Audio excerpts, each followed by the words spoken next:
कमी आहे, दिवस कमी आहे.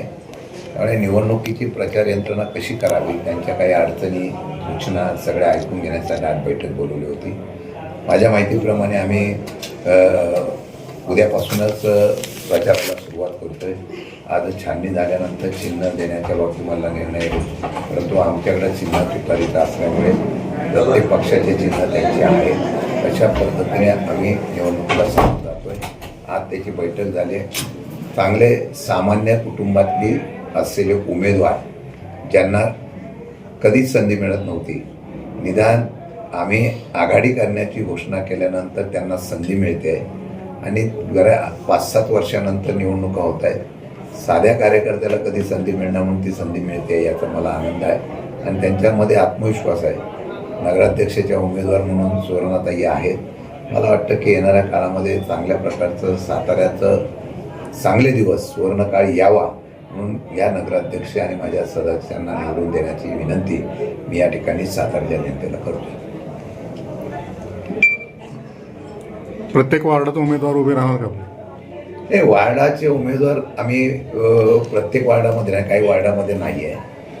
बघू आता छाननी झाल्यानंतर, माघार घेण्याची प्रक्रिया झाल्यानंतर अजून काही लोक संपर्कात येत आहेत. काही लोकांची चर्चा करून या असलेल्या निवडणुकीला ज्यांचा अन्याय झालेला आहे त्यांना पण बरोबर घेऊन आम्ही पुढे जाण्याचा प्रयत्न करू आणि चांगली लढत देऊ आणि विजयी पण हो अशा प्रकारचं आव्हान आम्ही जनतेला करण्याचा निश्चित प्रयत्न करून या ठिकाणी यशस्वी होऊ. प्रचारासाठी खूपच वेळ कमी आहे, तर जसे शरद पवार असतील किंवा इतर स्टार प्रचारक असतील तुमच्या महाआघाडीतले, पण काय निर्णय आता सध्याच्या परिस्थितीमध्ये जर बघितलं तर आम्ही निवडणूक आयोगाचा कारभार बघितला.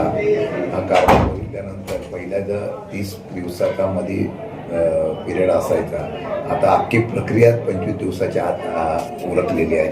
म्हणजे फक्त याचं कारण सांगितलेले आहे, त्या कारणाचा सुप्रीम कोर्टाचा कारण सांगितलं गेलं, परंतु मला वाटतं की प्रक्रिया ही निवडणूक प्रक्रिया नियमानुसार व्हायला पाहिजे. पण ती न करता फार शॉर्ट पिरियडमध्ये दिल्या 5 दिवसामध्ये प्रचार करायचा आहे. मला वाटतं तेवढ्यापर्यंत आम्ही पोचण्याचा प्रयत्न करू. साधारणतः 25 तारखेला आम्ही प्रचाराच्या नारळाचा शुभारंभ करू आणि प्रचार करण्याचा सुरुवात करू आणि मग घरोघरी जाऊन लोकांच्याकडे जाऊन पोचून आम्ही त्या ठिकाणी मत मागण्याचा प्रयत्न करू. महायुतीमध्ये फटाफट त्याच्यामध्ये तुम्ही कसं काय बघता? महायुतीमध्ये आलबेल कधी आहे? आत्तासुद्धा बघितलं असेल, आज कॅबिनेटमध्ये महायुतीच्या शिवसेना गटाने बहिष्कार टाकलेला आहे आणि हा बहिष्कार टाकण्याचं कारण एवढंच आहे की आमच्या लोकांना तुम्ही फोडताय, आमच्या लोकांना त्या ठिकाणी पक्षात. आणि माझा असा आहे की मला प्रश्न आहे, उद्धव ठाकरे म्हणल्यानंतर हे अनोगंडा आहे, तो आता सगळ्यांना विरोधच करतोय.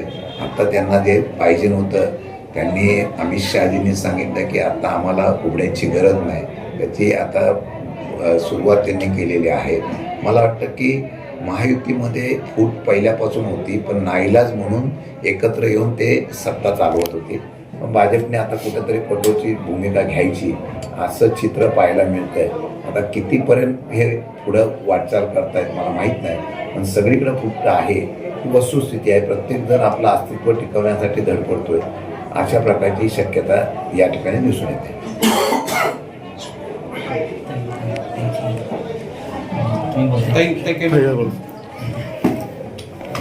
भाजपने तुमचा सन्मान राखला, अपमान केला. ऍक्च्युली दादांचा विचार केला तर ते मूळ इकडचेच आहेत.